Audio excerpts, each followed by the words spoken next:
Oy, magandang, araw, magandang hapon, maulang hapon dito sa Dait. Ayan. Maulan pa rin, mga kapatid, mga kalingap, oo, maulan pa rin. So, diretso na tayo, no? Huwag na tayong magpaligoy-ligoy pa, pero bago muna ang lahat. Shoutout muna kay Kuya Bal.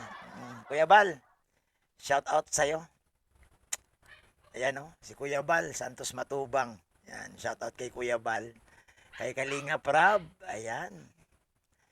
Shout out sa'yo. At syempre, shout out kay Kalingap Awi. Ayan. Ay mga kapatid, ngayong araw, reaksyon na natin itong pagdating ni Kalingap Awi dito po sa Dait. Dito sa Dait. Masaya na naman. Ayan. Masaya na naman. Nandito si Kalingap Awi. No? Sa mga hindi nakakaalam, si Kalingap Awi po ay kapatid ni Kuya Bal. Ito ano lang to refresh lang to na, refresh lang natin. Si Kalingap Awi ay kapatid ni Kuya Bal. Si Kalingap Awi ay tatay ni Ruel. Yan. Si Kalingap Awi ay tsuhin ni Kalingap Rab. Ayan po si Kalingap Awi. Oy, shout out kay Kalingap Awi. Mga Kalingap, sa mga hindi pa po nakasubscribe, sana naman isubscribe natin ang channel ni Kalingap Awi. No? Tulungan po natin siya na maabot na yung 100,000 subscribers. Ayan. Pero kahit naman hindi natin yan i-promote si Kalingap Awi, isang panawagan lang ni Dudong yan, ayos na yan eh. Di ba Kalingap Awi? Hoy, shout out sa'yo Kalingap Awi. Shout out sa'yo. So, reaction na natin mga Kalingap itong pagdating ni Kalingap Awi dito sa Dait. Ayan oh, puro Kalingap Awi yan oh. Ang dami pong nakapag-vlog na po kay Kalingap Awi, no? Ang dami na pong nakapag-interview, tanong-tanong, no? Siyempre, tatay baga ni Ruel yan, matik man yun. Maunawaan po yan ni Kalingap Awi na kung gaano ka dami ang mag-interview sa kanya, kung gaano po karami nag-interview kay Ruel, same din po kay Kalingap Awi. No, lalo na siya ang tatay. Siya ang magiging tatay siya ang magiging biyanan ni Rachel Morales. Oo. Pero alam niyo po mga kalingap, mga kapatid, ito good vibes lang tayo. Noong nalaman ko na pumunta dito si Kalingap Awi sa Dait, bay kinabahan ako. O sabi ko, nako, baka naman maaga, no? Baka naman agahan ni Dudong Roel ang pagpunta kay Rachel at hingin na yung kamay. No? Magpapaalam na kay Tatay Rizan. Naisip ko yung ganun eh. Sabi ko, baka naman mamanihi ka na si Ruel o malalag. Sabi ko, ganun. Pero naisip ko din kasi na may binitawang salita si Ruel kay Tatay Rizan. Kasi, ang sabi ni Ruel nga, aantayin, no? Aantayin talaga. Aantayin ang pag natapos si Rachel, no? Hindi naman sila nagmamadali, hindi uro-urada, no? Aantayin pagkatapos ang lahat. So yun yung iniwang pangako ni Ruel kay Tatay Rizan. Kaya lang naisip ko lang din Sabi ko malay mo yung pangako naman nababago eh. Malay mo nandito sa kanila pa biglaan na lang mamanhika niyan, andyan si Kuya Bal. Oo. Oo. Pero siyempre, nandito si Kalingap Awi. Oh. Comment kayo mga kapatid. Ano ba ang purpose? Ano ang pakay? Bakit andito si Kalingap Awi? No?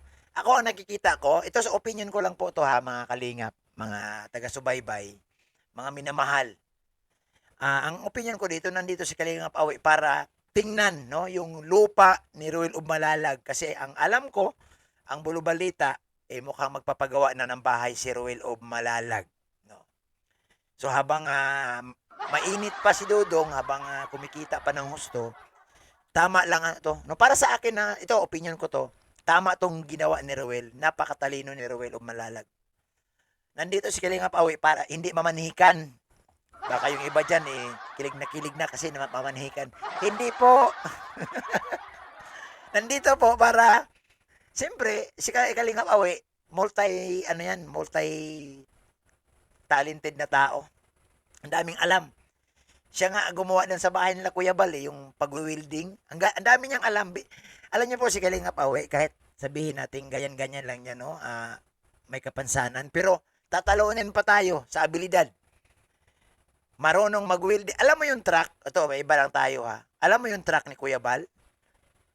Nirepair yun ni Kalingap Awi. Inayos ni Kalingap Awi. O, truck yun, inayos. Yung sa farm nila ni Kuya Bal, gumawa doon ng magandang kubo si Kalingap Awi. Oo. Sa mga hindi nakakaalam, yung pabahay ni Ruel sa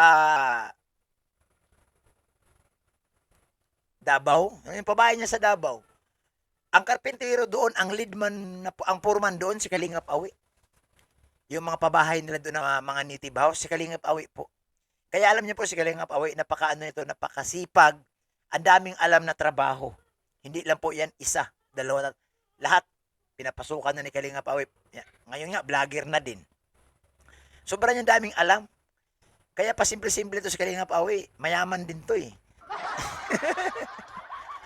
Mapira din to, baka mapira pa to kay Kuya Bal eh. Siyempre, binibigyan siya ni Dodong Ruel. Binibigyan siya ni Kalingap Angeli. Binibigyan din siya ni Kuya Bal. Ay, mapira to si Kalingap Awi. Magulat ka na lang. Oo. Yan, shout out kay Kalingap Awi. Pero alam mo, nandito si Kalingap Awi sa Daet.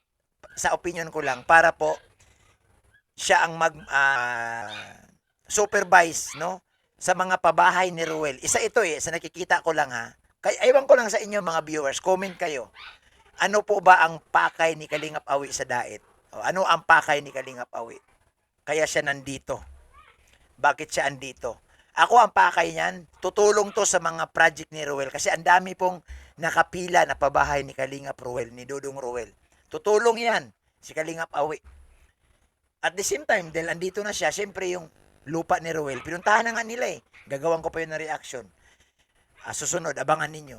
Nandito yan para maggawa ng bahay ni Ruel. No? Gagawa niya ng bahay si Ruel at si Rachel. Kaya, malapit na, tinan nyo ha. Itong ginagawa ni Kalingap Awi ngayon. Piniprepare niya ang bahay. After nung bahay na yan, anong kasunod niyan? Siyempre, magpapakasal na yung maglangga. Kaya, after nung kasal, diretso na agad sa bahay. No? Ito ang maganda na itong pinaplano ni Ruel na kasalan or magpapakasal man siya or mag-asawa siya.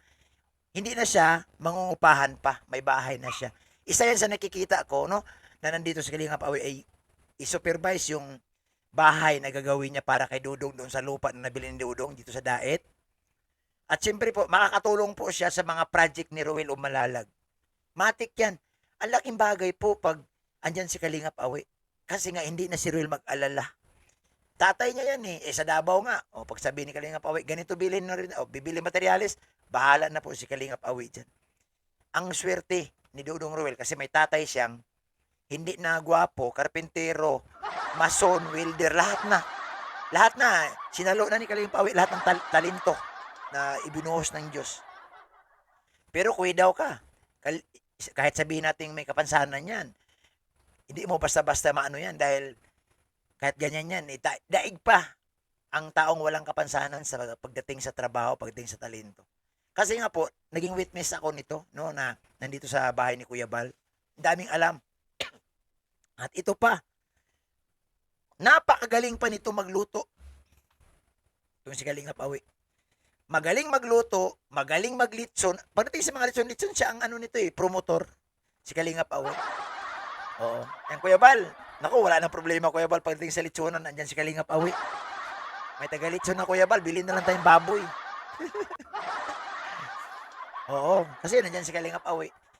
Naku, alaking tulong niya, no? Kahit saan mo yan, isa lang si Kalingap Awi. Pasok na pasok yan. Yan po yung nakikita kong yung papel ni Kalingap Awi dito sa Daet. Kayo mga viewers, ano po ba? Ano po ang papel ni Kalingap Awi? Bakit siya pumunta dito sa Daet? Magbigay din kayo ng komento dyan sa baba. At siyempre po, ishare ninyo ang bidyong ito, no? Siyempre, nandito si Kuya Bal.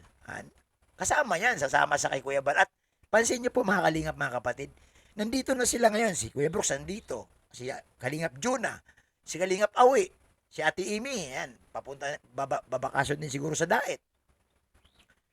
mga kapatid ni Kuya Bal, no, na tinutulungan ni Kuya Bal, nandito na sa Dait, no? So, hindi question yan eh. Kaya, totoo yung sinasabi na one family, one kalingap. Yan, big kalingap yan, big family. Nandito na si Kalingap, si Ruel. Nandito. So mga kalingap, mga kapatid, comment kayo dyan sa baba. Ha? Comment kayo. Ang dami po nag-content kay Kalingap Awi. Oh. Ito. Ayan pa oh. Oh, si Dr. Lab naman ito. Si Dr. Lab naman yan. Meron naman ito si Kuya Regan. Marami. Lahat po ng pinupuntahan ni Kalingap Awi. Pag may vlogger, matik yun. Normal po yun na unawaan niya ni Kalingap Awi. No? So, malaking bagay po yan. Malaking bagay po yan. Na nandito si Kalingap Awi para naman ma-supervise si Dudong. O, para naman makita si Dudong Ruel. Makita ni Kalingap Awi ang mga ginagawang pabahay ni Dudong Ruel. At hindi lang kay Dudong Ruel, pwede rin si Kalingap Awi tumulong sa pabahay ni Kuya Bal. Tumulong sa pabahay ni Kalingap Rab. Magiging ano siya, purman. No? Taga-tingin, taga-inspection. Malaking bagay po yan. So, yun po, ha? Mga Kalingap, mga kapatid, yung ating maiksing reaction kay Kalingap Awi. Welcome Kalingap Awi sa Daet. Hindi pa tayo nagkikita. Pero may araw din na magkikita tayo. At siyempre, iba-vlog din kita. Natural. Salamat po sa lahat. Pakishare po ang video ito. Thank you so much mga Kalingap, mga kapatid. Bye-bye and God bless.